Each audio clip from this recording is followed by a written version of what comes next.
Hello everyone. दोस्तों, आज के इस वीडियो के अंदर हम स्केलर फील्ड और वेक्टर फील्ड को आसान भाषा में समझने का प्रयास करेंगे। तो दोस्तों, सबसे पहले स्टडी करते हैं स्केलर फील्ड के बारे में। मान लीजिए ये हमारा प्यारा सा घर है और इस घर के अंदर एक रूम बना है। इस रूम में यहाँ एक एसी लगा है। अब गर्मी के मौसम में आपने देखा होगा, अगर हमारे रूम का साइज थोड़ा बड़ा है तो आप क्या देखेंगे कि एसी के नज़दीक टेम्परेचर थोड़ा कम होगा, है ना? और जैसे-जैसे हम एसी से दूर चले जाएँगे, वैसे-वैसे यहाँ पर जो टेम्परेचर है रूम का, वो बढ़ता चला जाएगा, है ना? कमरे के हर एक हिस्से के अंदर अगर आप देखेंगे, तो टेम्परेचर अलग-अलग ही होगा, है ना? जैसे आप यहाँ ग्राउंड पे देखेंगे, तो टेम्परेचर कुछ और आएगा अपने पास। यहाँ पे एसी के बिल्कुल नज़दीक देखेंगे, तो टेम्परेचर कुछ और आएगा। और अगर हम इधर वाले इस किनारे की बात करें, तो यहाँ पर टेम्परेचर है, वो अलग आएगा। तो दोस्तों, हम क्या देखते हैं कि रूम के अंदर हर एक पॉइंट के ऊपर जो टेम्परेचर है उसकी एक अलग वैल्यू होती है। तो क्यों ना हम एक ऐसा फंक्शन बनाएं जो फंक्शन क्या है, इस रूम में हर एक पोजीशन के लिए उसका टेम्परेचर क्या है उसके साथ एक रिलेशन बना दे। जैसे कि अगर हमारी इस वाली दीवार से दूरी है वो मान लीजिए 5 मीटर है और इधर वाली दीवार से इसकी दूरी है 10 मीटर है।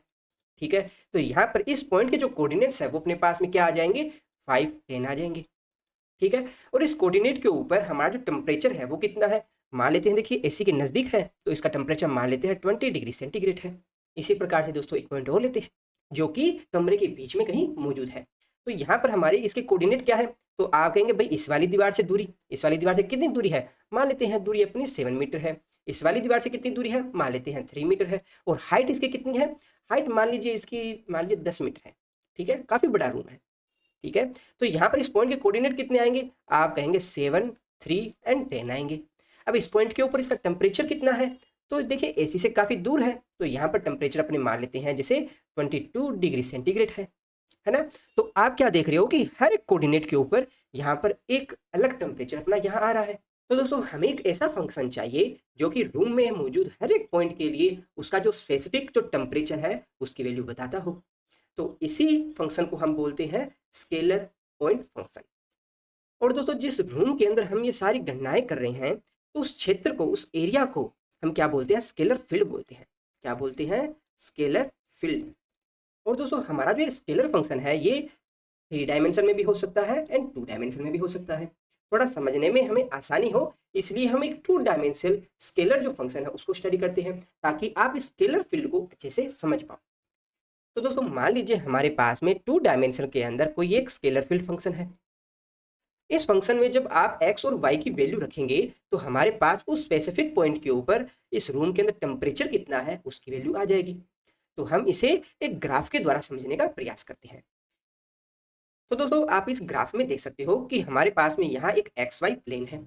इस एक्स वाई प्लेन के अंदर किसी भी पॉइंट पर आप देखो, जैसे कि ये वाला पॉइंट है, इसके ऊपर इसके कोऑर्डिनेट कितने हैं, मान लेते हैं यहाँ इसके कोऑर्डिनेट है अपने x1 y1। और इस कोऑर्डिनेट के लिए हमारे इस रूम में टेम्परेचर कितना है, तो टेम्परेचर अपना होगा ये।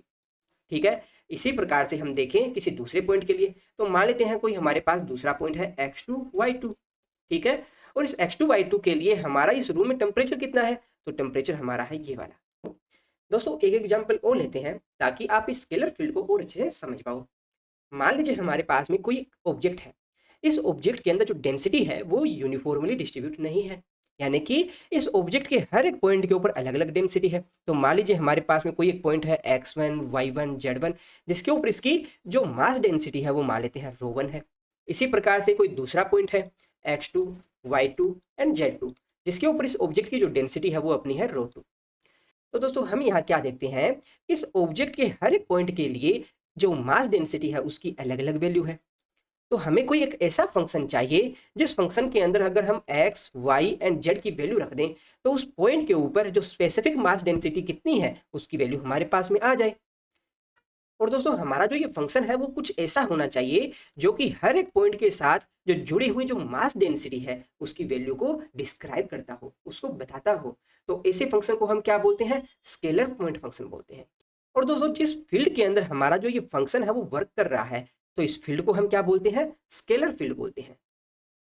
स्केलर फील्ड बोलते हैं।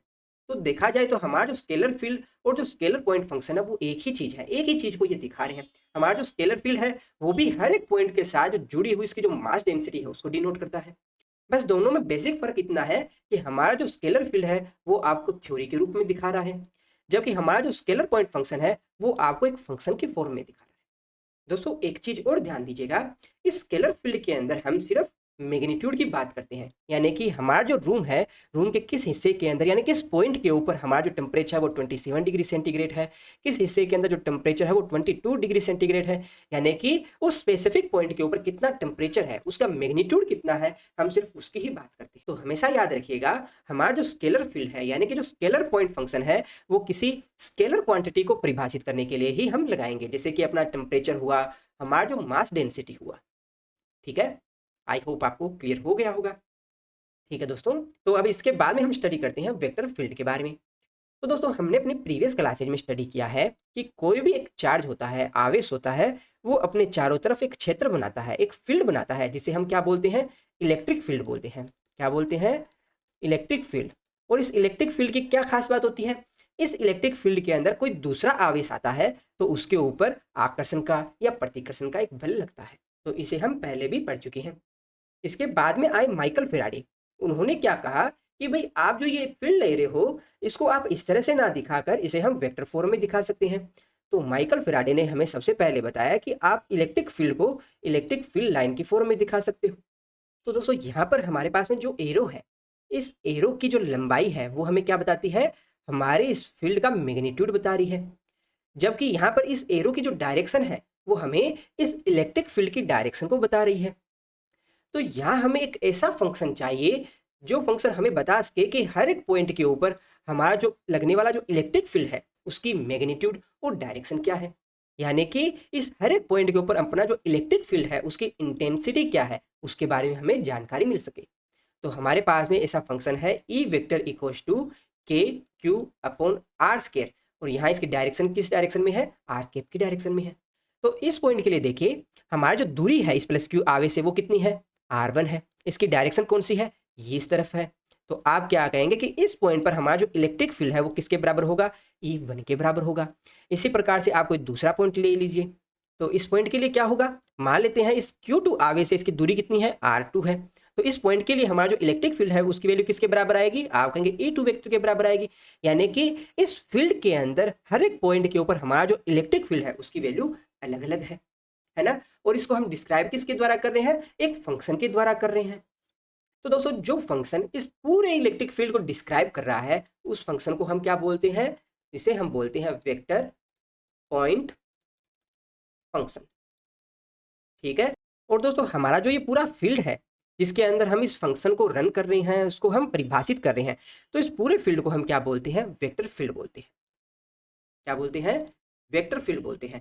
जिस प्रकार से हमारा जो स्केलर फील्ड था उसमें हर एक पॉइंट के लिए अपना जो टेम्परेचर की वैल्यू अलग अलग आ रही थी, उसी प्रकार से इस पूरे फील्ड के अंदर हर एक पॉइंट के ऊपर अपना जो इलेक्ट्रिक फील्ड है उसका जो मैग्नीट्यूड और डायरेक्शन दोनों अलग अलग आ रहे हैं, है ना। इस पॉइंट के लिए अपना इलेक्ट्रिक फील्ड की डायरेक्शन इस तरफ होगी, जबकि मैग्नीट्यूड है वो इस आगे से कितनी दूरी है उस पर डिपेंड कर रहा है। दोस्तों एक उदाहरण और लेते हैं ताकि आप वेक्टर फील्ड को और अच्छे से समझ पाओ। मान लीजिए हमारे पास में कोई एक पाइप है जिसके अंदर से लिक्विड है वो फ्लो कर रहा है।